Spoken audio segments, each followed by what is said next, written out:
Sesungguhnya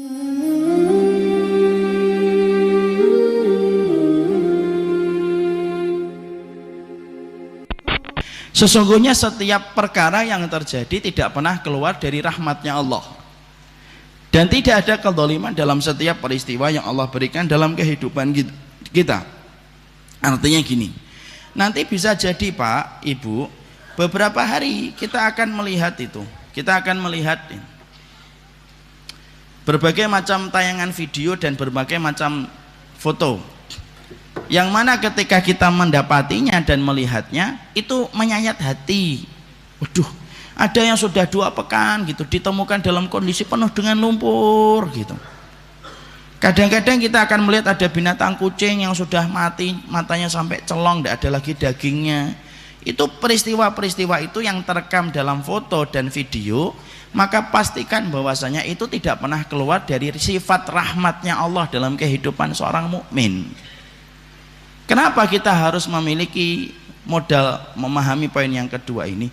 Karena saya khawatir kalau saya nggak menjelaskan ini, saya dan Bapak dan Ibu nanti secara refleks akan berkata, kok kejam banget ya kelihatannya.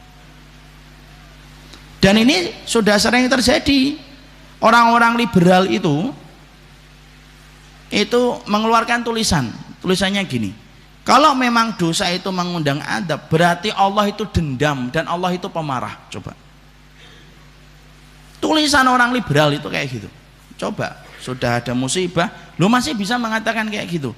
Lu kalau memang setiap dosa itu mengundang adab, berarti Allah pemarah dan Allah pendendam. Wallahi Allah, saya tuh ketika ini sesek dada saya baca.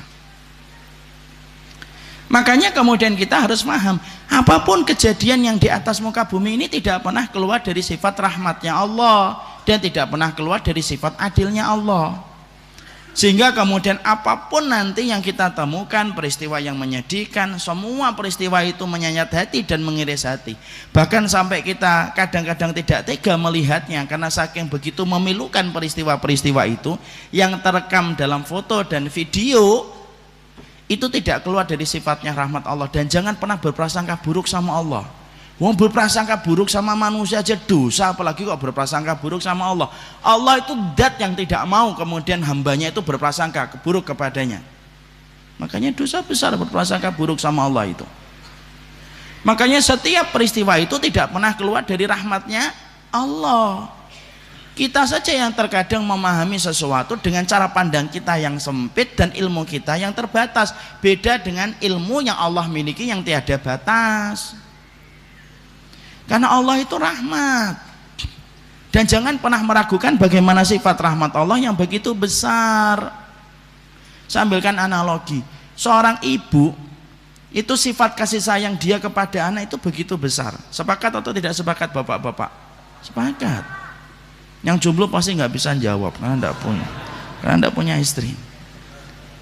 Maka kita sepakat bahwasanya seorang ibu itu rahmatnya besar dia kepada anaknya itu.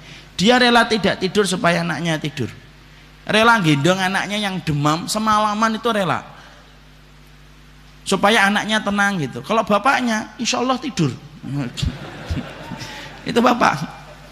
Bahkan seorang ibu itu kalau contoh yang paling jelas itu, kalau tiba-tiba di kantongnya itu cuma 15.000, kemudian anaknya minta ayam lamongan bu gitu, ya dibelikan itu ayam lamongan. Padahal saat itu ibunya juga pengen makan ayam. Ayamnya kira-kira dimakan sama ibunya atau dikasih ke anaknya? Kasih ke anak. Bapak-bapak nggak ada yang jawab. Anak ibunya rela makan apa? Sambal sama timun supaya anaknya makan ayam. Anaknya nanya, bu kok nggak makan ayam? Ndak, itu ibu lagi ndak pengen makan ayam. Walaupun setiap lihat anaknya makan ayam itu netes dia.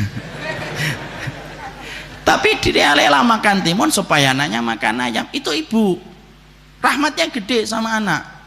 Kenapa contohnya ibu Ustaz? Ya kalau bapak-bapak ndak gitu. Ayamnya satu ngomong separuh-separuh ya. Itu ayah. Kita sama Pak, insya Allah. Itu ayah, karena memang Allah memberikan rahmat kepada istrinya bapak, anak ibunya dari anak-anak, itu rahmatnya memang gede Pak. Makanya kemudian di situ kita menjumpai, kalau ibu saja rahmat yang begitu sempurna bagi anak, lu apalagi Allah gitu loh, yang menciptakan seluruh ibu di atas muka bumi ini semenjak Hawa sampai kemudian nanti wanita yang terakhir ketika melihat kiamat. Mungkin nggak ada makhluknya yang rahmat kemudian dat yang menciptakan makhluk itu ndak rahmat, yo ndak mungkin. Kalau kita menuduh Allah itu dolim ini, lu terus yang ndak dolim siapa? Pak Demu, Bude. Loh, kalau Allah sudah kita katakan itu ini kok kelihatannya kok sangat kasihan banget gitu lah. Kok Allah tega ya, kok gini ya. Loh, kalau kita mengatakan gitu, berarti kemudian terus siapa yang kemudian rahmat dalam kehidupan kita kalau bukan Allah? Makanya Allah mengatakan innallaha laisa bidzalamil abid. Allah itu tidak pernah zalim kok sama manusia kok. Kok kita tiba-tiba ngomong Allah zalim itu? Terus datang dari perkara mana kita bisa mengatakan Allah zalim? Makanya nanti setiap peristiwa, setiap video yang terekam, setiap foto yang kita dapatkan, maka itu tidak pernah keluar dari sifat rahmatnya Allah walaupun itu mengiris hati. Kenapa? Cara pandang kita terhadap masalah itu terbatas, beda dengan cara pandangnya Allah. Kita ambilkan analogi yang gampang, Pak. Kalau ada orang tiba-tiba kakinya terluka, infeksi. Lah infeksi itu karena dia tidak langsung berobat, akhirnya menumpuk-numpuk dan akhirnya infeksi itu membusuk, Pak. Akhirnya apa? Infeksi itu merambat kemana-mana.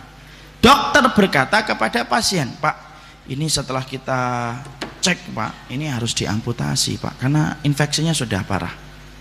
Coba lihat bagaimana memandang amputasi antara dua manusia, antara pasien dengan dokter. Pasien kalau melihat amputasi menyedihkan atau tidak? Menyedihkan. Yang asalnya punya dua kaki harus dipotong satu kaki kok. Yang asalnya bisa main bola akhirnya dia bisa main bola. Yang biasanya kemudian bisa kemana-mana dengan dua kaki harus dipotong. Kira-kira pasien akan ngomong gimana? Dok, jangan dipotong kakinya, dok. Saya ini pemain bola. Ya, kalau saya dipotong kakinya siapa yang ngegulin? Karena tim saya itu yang ngegulin cuma saya doang. Contoh. Dia akan berusaha mengatakan kepada dokternya, jangan dipotong, dok. Itu menurut versi pasien. Menurut versi dokter, loh, amputasi itu jalan yang terbaik. Kenapa? Loh, kalau bapak tidak diamputasi, itu infeksi merambat ke atas. Kalau sudah merambat ke atas, infeksi sampai ke lambung, sampai ke jantung, itu lebih parah dan bisa mengakibatkan kematian. Coba lihat, cara pandang dokter dengan pasien beda atau tidak beda? Beda. Pasien itu melihat amputasi itu sesuatu yang menyedihkan dan buruk, dokter itu justru memandang amputasi itu sesuatu yang baik. Loh, antara dokter dengan pasien aja cara pandangnya beda. Kita dengan Allah itu kadang-kadang kita mikir, ya Allah, sampai saya pernah nemukan tuh kucing, Pak, di Palu itu sampai hitam, dagingnya sudah tidak ada, matanya colong, artinya kedua belah matanya sudah tidak ada. Itu pun menurut kita menyedihkan, tapi bagi Allah itu di situ ada kebaikan, tidak perlu ragu gitu. Makanya jangan sampai kemudian kita terkena pemahaman sebagaimana sekuler gitu loh. Karena Allah itu tidak pendendam dan Allah itu tidak pemarah. Allah itu adil. Kalau ada orang bermaksiat dihukum, itu sifat keadilan Allah. Sebagaimana kita kerja di sebuah kantor melakukan kesalahan berkali-kali, dikasih SP1, dikasih SP2, dikasih SP3, kok nggak memperbaiki dan mengevaluasi kesalahan baru dipecat secara tidak terhormat, itu kan fitrah.